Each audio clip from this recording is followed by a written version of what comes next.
दोस्तों आज private universities और कॉलेजेस के पास फंड्स भी हैं, बच्चे भी हैं और यहाँ तक कि कई जगहों पर तो हेलीपैड तक हैं।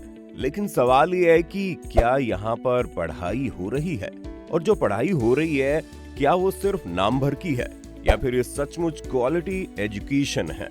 टाटा जैसी कई कंपनीज ये बात कह चुकी है कि जब उनके यहाँ कॉलेज से बच्चा पढ़कर आता है तो पहला 1 साल तो उन्हें सिर्फ उन बच्चों को वही सीखने में लग जाता है जो उन्हें कॉलेज में सीख लेना चाहिए था। जॉब की ट्रेनिंग तो फिर आप छोड़ ही दीजिए।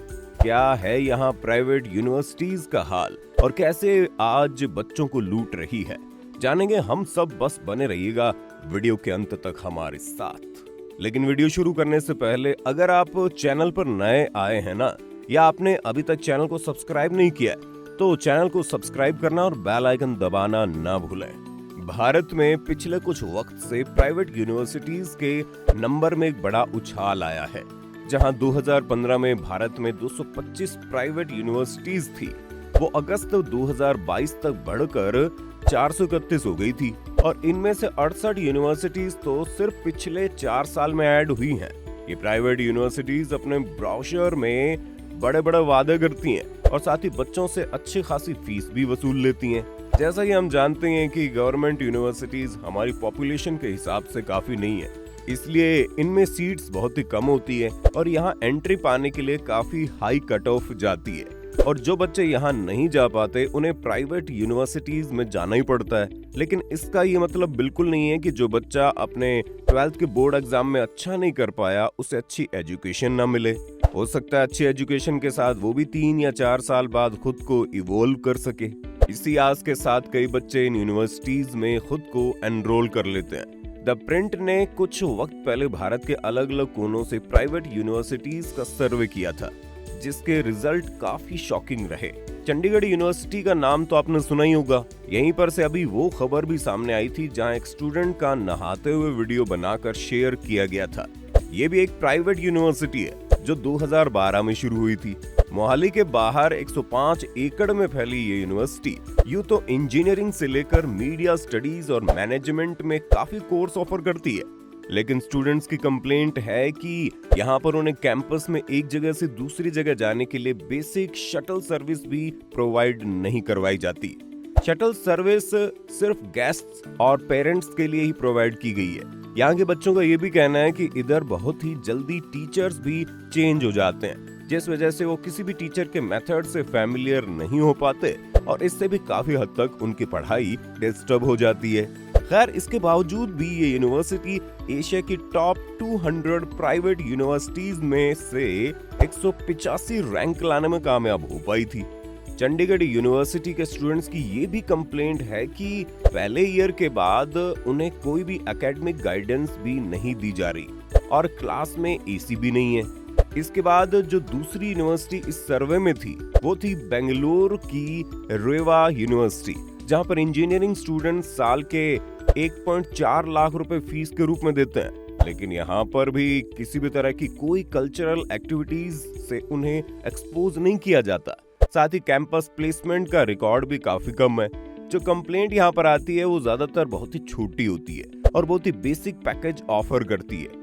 इसके बाद ईस्ट की तरफ चलें तो वहां आती है कोलकाता की ब्रेनवेयर यूनिवर्सिटी, जो कि कोलकाता की नंबर 1 यूनिवर्सिटी होने का दावा करती है। सर्वे में पाया गया कि यहाँ भी वही हाल है। ब्रोशर पर बड़े बड़े वादे किए जाते हैं, लेकिन जब पढ़ाई और बाद में कैंपस प्लेसमेंट की बात आती है तो वहां पर बच्चों को निराशा ही हाथ लगती है। इस सर्वे में एक और कमाल की यूनिवर्सिटी के बारे में पता चला, जो है कोटा की करियर पॉइंट यूनिवर्सिटी। मजेदार बात तो यह है कि करियर पॉइंट वो कंपनी है जिसके कोटा में कई सारे कोचिंग सेंटर्स हैं जो जेईई जैसे एग्जाम्स की तैयारी करवाते हैं। इस सर्वे में मालूम चला कि इस यूनिवर्सिटी को सिर्फ नाम के लिए बड़ा किया हुआ है। जो भी बच्चे जेईई क्लियर नहीं कर पाते वो गैप ईयर लेने के बजाय यहाँ पर बीटेक या फिर बीएससी जैसे कोर्सेज में एडमिशन ले लेते हैं। इस यूनिवर्सिटी के रूल्स के हिसाब से अगर आप पूरे साल में सिर्फ 1 महीना भी कॉलेज अटेंड करेंगे तो भी कोई दिक्कत नहीं है। करियर पॉइंट यूनिवर्सिटी के फर्स्ट ईयर के बच्चे जनरली जेईई जैसे एग्जाम्स की तैयारी ही कर रहे होते हैं, लेकिन जब उनका एग्जाम फिर से क्लियर नहीं हो पाता तब उन्हें यहीं पर अपना कोर्स कंप्लीट करना पड़ता है। इस यूनिवर्सिटी में बीटेक की सालाना फीस 1.3 लाख रुपए है और बीएससी की 50,000 और पढ़ाई तो अब आप समझ ही सकते हैं यहाँ पर होती ही नहीं होगी। यहाँ पर जो कंपनीज कैंपस प्लेसमेंट के ऑफर्स लेकर आती है वो भी 3 लाख पर एनम के एवरेज सैलरी पैकेज पर यहाँ से बच्चे ले जाती है। 2021 में journal of higher education policy and leadership ने डेटा रिलीज किया था जिसमें उन्होंने पाया कि अभी भी प्राइवेट यूनिवर्सिटीज देश में स्टेट और सेंट्रल यूनिवर्सिटीज के मुकाबले में 30% ही है, लेकिन ये तेजी से ग्रो कर रही है। 2010 से 2022 के बीच में प्राइवेट यूनिवर्सिटीज की संख्या देश में 20 गुना तक बढ़ी है और इनमें जहां 2011-12 के बीच में 2.7 लाख स्टूडेंट्स ने एनरोल किया था, 2019-20 में यह नंबर बढ़कर 12.76 लाख तक पहुंच गया था, यानी 500% की ग्रोथ। इसके मुकाबले अगर हम स्टेट यूनिवर्सिटीज की एनरोलमेंट देखें तो उसमें सिर्फ 5.35% की ग्रोथ देखी गई है, जहां 2011-12 में 24.47 लाख बच्चे इन यूनिवर्सिटीज में एनरोल्ड थे। 2019-20 में नंबर 25.78 लाख था। सरकार के नेशनल इंस्टीट्यूशनल रैंकिंग फ्रेमवर्क या NIRF में 400 में से आज तक सिर्फ 23 प्राइवेट यूनिवर्सिटीज ही हैं जिन्हें कहीं रैंक किया गया है। इस रैंकिंग में teaching, learning, resources, student strength, graduate outcome और रिसर्च आउटपुट जैसे फैक्टर्स को कंसीडर करके यूनिवर्सिटीज को रैंक किया जाता है। NIRF में जो टॉप 100 यूनिवर्सिटीज और कॉलेजेस थे उसमें से सिर्फ 0.08% ही प्राइवेट यूनिवर्सिटीज थी, जो काफी शॉकिंग है। भारत सरकार ने हायर एजुकेशन इंस्टीट्यूट को इवैल्यूएट करने के लिए national assessment and accreditation council यानी कि NAAC को बनाया है, जो क्वालिटी ऑफ एजुकेशन, रिसर्च और टीचिंग फैकल्टी जैसे फैक्टर्स पर इन इंस्टीट्यूट्स को AA+ से C तक ग्रेड्स देता है। हैरानी की बात तो यह है कि भारत की टोटल प्राइवेट यूनिवर्सिटीज में से सिर्फ 25 ही ऐसी हैं जो NAAC से सर्टिफाइड है। सुप्रीम कोर्ट ने हाल ही में प्राइवेट यूनिवर्सिटीज की फीस की लूट में चिंता जाहिर की थी और टिप्पणी करते हुए कहा था कि भारत में प्राइवेट यूनिवर्सिटीज पैसा कमाने का जरिया बनकर रह गई है। ऐसा नहीं है कि सभी यूनिवर्सिटीज ही खराब है। अगर हम अशोका यूनिवर्सिटी को देखें तो फैकल्टी से लेकर रिसर्च आउटपुट के मामले में उसका प्रदर्शन काफी शानदार है, लेकिन प्रॉब्लम काफी बड़ी है। अगर आप आज प्राइवेट यूनिवर्सिटीज का हाल देखें तो उनमें से जो टीचर्स आपको मिलेंगे वो अच्छे से ट्रेंड नहीं होते। कई केसेस में तो जो स्टूडेंट एक कॉलेज से पढ़ा है अगले ही साल उस कॉलेज में पढ़ाने लग जाता है। इसके अलावा इन टीचर्स के ऊपर पढ़ाई से ज्यादा एडमिन वर्क की जिम्मेदारी सौंप दी जाती है। क्लासेस का साइज भी एक टीचर के हिसाब से काफी ज्यादा बड़ा हो जाता है, जिस वजह से अगर टीचर पढ़ाना भी चाहे तो इतने सारे प्रेशर के नीचे नहीं पढ़ा सकता। जहां प्राइवेट यूनिवर्सिटीज खुद तो काफी पैसा छापती है, वहीं टीचर को अच्छे से पे नहीं करती। यही वजह है कि अच्छे टीचर्स इन यूनिवर्सिटीज में पढ़ाना पसंद ही नहीं करते।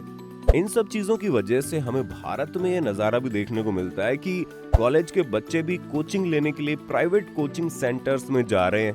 सोचिए अगर कोई कॉलेज में पहुंचने के बाद भी एक स्कूल के बच्चे की तरह एक नहीं बल्कि मल्टीपल सब्जेक्ट्स के लिए कोचिंग क्लासेस में जा रहा है, तो फिर वो खुद के अंदर कैसे स्किल्स या एकेडमिक रिकॉर्ड डेवलप करेगा। प्राइवेट यूनिवर्सिटीज के साथ ये प्रॉब्लम भी है कि वो ज्यादा स्टाफ हायर नहीं करना चाहते और कई कॉलेजेस में तो पूरे दिन में टीचर के पास एक ही लेक्चर फ्री रहता है।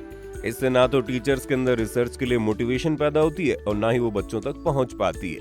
हमारे यहाँ आज भी प्राइवेट यूनिवर्सिटीज में बच्चों को स्कूल की तरह ट्रीट किया जाता है, उन्हें यूनिफॉर्म तक बेची जाती है। ऐसा नहीं है कि सभी सरकारी यूनिवर्सिटीज का हाल अच्छा है। अगर हम जामिया, JNU, DU और कुछ IITs, एम्स, IIMs जैसे सेंट्रल गवर्नमेंट के इंस्टीट्यूट को छोड़ दें तो स्टेट गवर्नमेंट के इंस्टीट्यूशन में भी बुरा हाल ही है। कई जगहों पर तो बच्चे अपने कोर्सेज ही टाइम पर कंप्लीट नहीं कर पाते और डिग्री लेने तक में उन्हें 1 साल एक्स्ट्रा लग जाता है। इसके अलावा वहाँ बेसिक फैकल्टीज भी काफी कम देखी गई है और इसके बाद ये पूछा जाता है कि देश में इतनी बेरोजगारी क्यों है। खैर, आपका कॉलेज का एक्सपीरियंस कैसा था? क्या आपको भी इस खराब व्यवस्था से गुजरना पड़ा? हमें कमेंट में जरूर बताइएगा। उम्मीद है आपको आज की वीडियो में काफी कुछ नया मिला होगा। अगर आपको ये वीडियो पसंद आया तो वीडियो को लाइक कीजिए और अगर आप इस चैनल पर नए हैं तो जाने से पहले चैनल को सब्सक्राइब करना मत भूलना।